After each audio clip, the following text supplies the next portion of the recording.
जय संविधान भाई लोगों, जय हिंद, जय जोहार। मैं हूं आपका अपना भाई गुड्डू भाई और आपका स्वागत है एक और नए वीडियो में। भाई लोगों, भारत आदिवासी पार्टी के जो सांसद है राजकुमार रोज जी, इन्होंने राजस्थान के जो मुख्यमंत्री जी है भजनलाल शर्मा, उदयपुर के जो सांसद है मन्नालाल रावत और जो बाबूलाल खराड़ी है, इनके बारे में बहुत ही कुछ बोला है। क्या क्या बोला है वो आगे आपको राजकुमार रोज जी के मुंह से सुनने को मिलेगा, लेकिन मैं आपको थोड़ा सा बता देता हूँ। देखो भाई लोगों, राजस्थान में शिक्षा को लेकर, राजस्थान में अस्पतालों को लेकर और राजस्थान में जो बेरोजगार युवा घूम रहे हैं पढ़ने वाले खास करके, और राजस्थान की जो सरकार है वो कुछ भी ध्यान नहीं दे रही है, बल्कि लोगों को इतिहास और अन्य मुद्दों पर भटका रही है, ऐसा कहना है राजकुमार रोज जी का। और अभी थोड़े समय पहले 5 अक्टूबर 2024 को राणा पुंजा भील जी को लेकर एक बहुत बड़ा विवाद हो गया था। वो ये था कि राणा पुंजा जी जो है वो भील है या फिर राजपूत। इस मुद्दे पर, मतलब राणा पुंजा जी भील थे या राजपूत, इस मुद्दे पर, इस मामले में राजकुमार रोज जी ने मन्नालाल रावत और बीजेपी सरकार को लेकर बहुत सारी बातें बोली है, जो कि ये है। आप खुद राजकुमार रोज जी के मुंह से सुनिए और मैं मिलता हूं हमेशा की तरह वीडियो के लास्ट में। बहुत लंबे समय बाद भारत आदिवासी पार्टी की तरफ से प्रेस कॉन्फ्रेंस की जा रही है। हम हालांकि छोटे छोटे कार्यक्रमों में कहीं न कहीं बाइट या कहीं न कहीं बयानबाजी जरूर हो जाती थी, लेकिन लंबे समय के बाद यह माना जाए कि विधानसभा 2023 और लोकसभा चुनाव के बाद पहली बार मीडिया के सामने हम सामूहिक रूप से रूबरू हो रहे हैं। रूबरू होने का मुख्य वजह ये रहा कि जिस तरह से पूरे राजस्थान के अंदर विधानसभा चुनाव से पहले भाजपा ने माहौल बनाया था कि डबल इंजन की सरकार बनाएंगे और डबल इंजन की सरकार में सारे काम फटाफट होंगे, विकास तेज़ी से दौड़ेगा, एक गति पकड़ेगा, इस तरह से एक माहौल बनाया था। और जैसे विधानसभा चुनाव हुए, राजस्थान के अंदर भजनलाल जी की सरकार बनी और विशेषकर चर्चा में है पर्ची की सरकार। लेकिन सरकार जिस दिन से बनी है उस दिन से सरकार को या सरकार चलाने वालों को समझ में नहीं आ रहा है कि ये हम किस पद पे बैठ गए हैं, इस पद का निर्वहन कैसे करना है। ना तो मुख्यमंत्री जी को समझ में आ रहा है, ना ही उनके जो मिनिस्टर हैं, इन मिनिस्टरों को भी समझ में नहीं आ रहा है कि हम कौन हैं, हमें क्या करना चाहिए। वहीं से हम सीधा हमारे शेड्यूल एरिया पे आ जाते हैं और शेड्यूल एरिया में हमारे 2 मिनिस्टर बनाए हैं, टीएडी मिनिस्टर बनाए हैं और एक राजस्व मंत्री बनाए हैं। अच्छी बात है कि आदिवासी इलाके से 2 मंत्रियों को बनाया है। हमें भी आशा थी, भले हम विपक्ष में थे, लेकिन इस क्षेत्र को लेके कुछ अच्छा काम करेंगे। लेकिन आज ये 8-10 महीने होने आ गए और जिस तरह से उनका जो रवैया रहा है, उनके डिपार्टमेंट के मंत्री कम नज़र आते हैं। ये एज ए पार्टी के प्रवक्ता या पार्टी के कार्यकर्ता के रूप में ज़्यादा काम कर रहे हैं। उनके डिपार्टमेंट में क्या हो रहा है उनको कोई पता नहीं है। एज ए पार्टी पर प्रचारक के रूप में वर्तमान में काम कर रहे हैं और डिपार्टमेंट के अंदर अधिकारी वर्ग एक चूहे की तरह पूरे डिपार्टमेंट को करतने का काम कर रहे हैं। लेटेस्ट एक न्यूज़ आई थी टीएडी डिपार्टमेंट के अंदर, जिस तरह से सामग्री का बंटवारा हो रहा है। आज टीएडी डिपार्टमेंट के अंदर छात्रावासों के अंदर हमारे आदिवासी समुदाय के बच्चे पढ़ रहे हैं और उनको घटिया सामग्री का जो वितरण किया जा रहा है।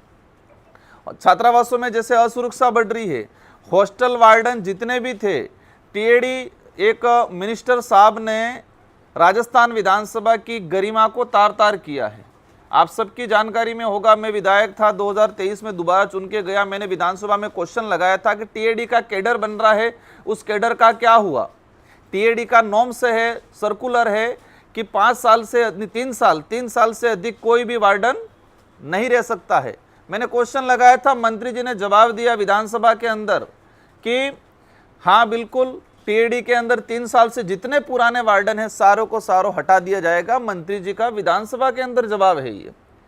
सेकंड, उन्होंने कहा था कि 2 से 3 महीनों में कैडर को पूरा कर दिया जाएगा। कैडर की प्रक्रिया चल रही है और इस कैडर का निर्माण जल्दी किया जाएगा ताकि टीएडी की अलग से वैकेंसी जारी करके भर्ती की जाएगी।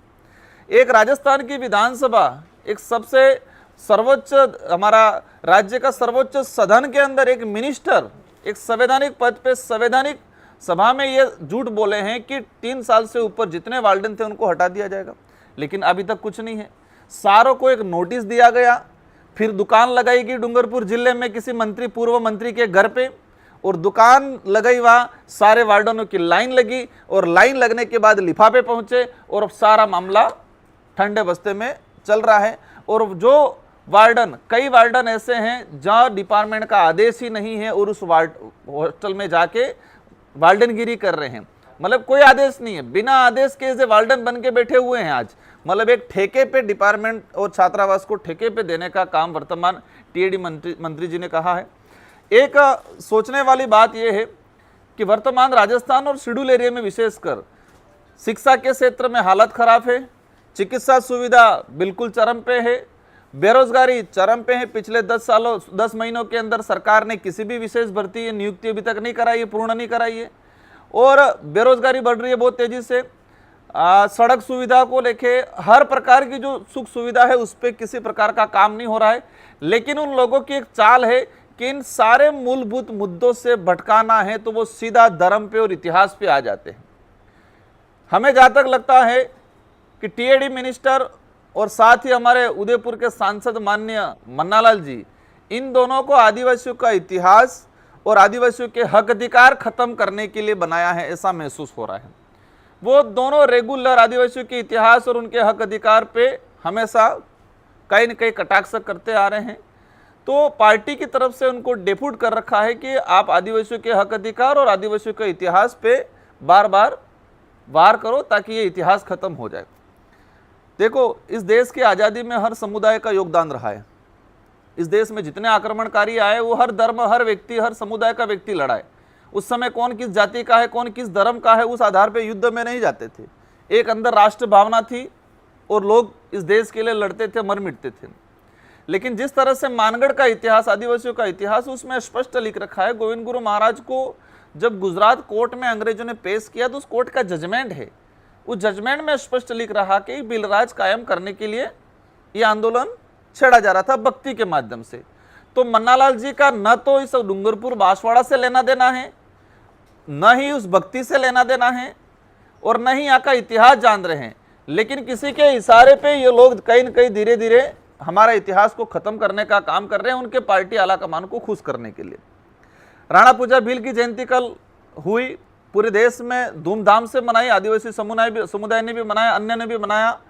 लेकिन जिस तरह से टीएडी मंत्री का कल विवादित बयान आया है, उन्होंने कहा है कि राणा पूजा भील नहीं थे, वो सोलंकी राजपूत वंश से थे। एक इतिहास को खत्म करने का काम कर रहे हैं। सबको पता है ऐतिहासिक पृष्ठभूमि के आधार पे उनके वंशज भी हैं, लेकिन जिस तरह से मॉडिफाई करके किसी विशेष संगठन के द्वारा उनको पोषित किया जाता है मानसिक रूप से, और वो ऐसे बयानबाजी करते हैं क्योंकि उनको वोट बैंक का डर है, उनको राजनीति का डर है। तो राणा पूजा के बारे में जिस तरह से उन्होंने गलत कमेंट किए हैं, उसको लेके पूरे आदिवासी समुदाय और साथ ही अन्य समुदाय में भी ये एक आक्रोश पैदा हुआ है। एक राज चिन्ह, मेवाड़ का राज चिन्ह में स्पष्ट लिख रखा है। एक तरफ भील राणा पूजा की तस्वीर है, दूसरी तरफ महाराणा प्रताप की तस्वीर है। लेकिन जिस तरह से उन्होंने इतिहास को मरोड़ने का काम किया है, उसको लेके पूरे आदिवासी समुदाय में आक्रोश है, और आने वाले वक्त में उनको अवश्य कहीं न कहीं मतलब मुंह की खानी पड़ेगी। तो भाई लोगों, इस वीडियो के लास्ट में आप सबसे मैं ये पूछना चाहता हूँ कि इस वीडियो में राजकुमार रोज जी ने जो बातें बोली, इन बातों पर आपकी क्या राय है, इन बातों से क्या आप संबंधित है, मुझे कमेंट में बताना। वैसे इस वीडियो में इतना सा ही, लाइक, सब्सक्राइब एंड कमेंट कर देना। बाकी आप सबकी जय, धन्यवाद, जय जोहार और जय हिंद, जय संविधान। बाय।